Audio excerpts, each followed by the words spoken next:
So with so many new faces coming in this year, you obviously need to have some newcomers step up, and it seems like Max is one of those guys who's answered the call lately. Just is he developing into what you kind of thought he could be for you guys this year?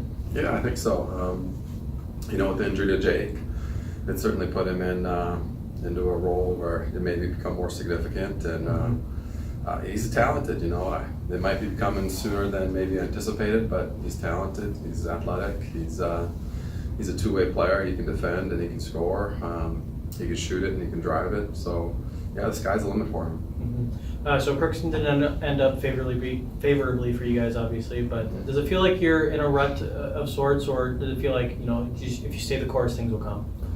Yeah, I hope so. I think we do have a good group of guys. They work hard.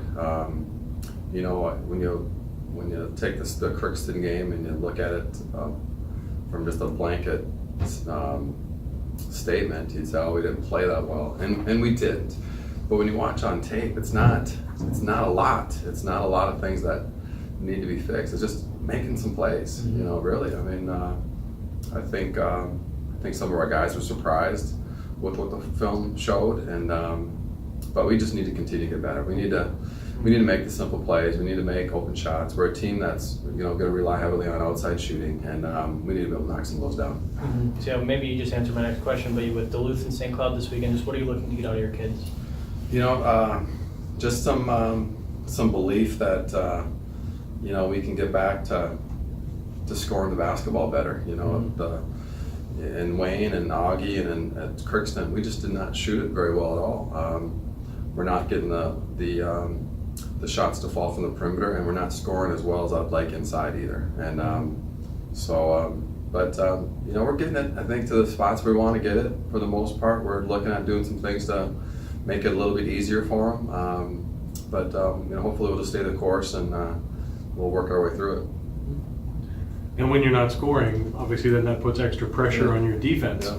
Now, how are you kind of working on that in practice, because you have to step up until your offense finds a way? Yeah. At the Crookston game, we tried a few different things that we haven't done all year to maybe spark some.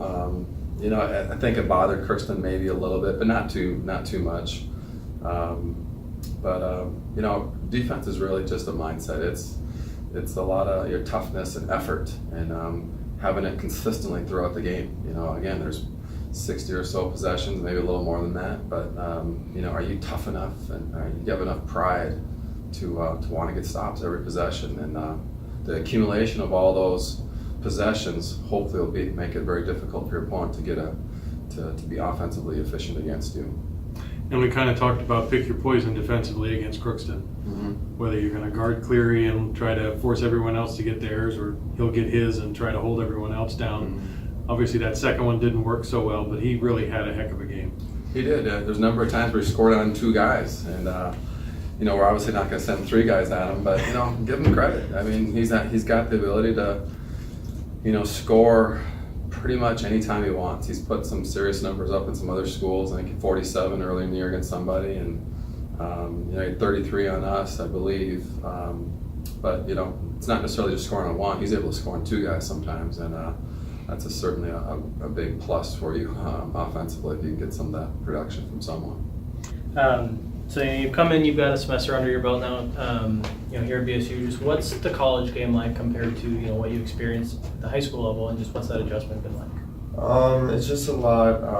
You just have to know what you're doing more. You can't just go out there and wing it like high school. You gotta really focus on the plays and the defense and the game plan.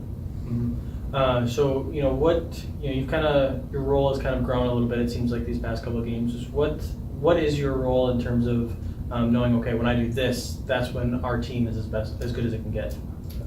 Usually when I'm playing hard on defense, really trying to shut down whoever I'm guarding and attacking the basket and trying to find teammates. Mm-hmm. And have you kind of sensed from teammates or coaches just a sense of giving you more responsibility and you kind of carrying a little extra weight? Well, yeah, I mean, with the playing time increasing, I feel like my responsibility has grown a little bit, but yeah, I mean, that's what I want, so I'm gonna keep working hard. Mm-hmm. Yeah, and so with you got Duluth and St. Cloud this weekend. Just what are you looking to get out of it? What has to happen for you to say that was a successful weekend?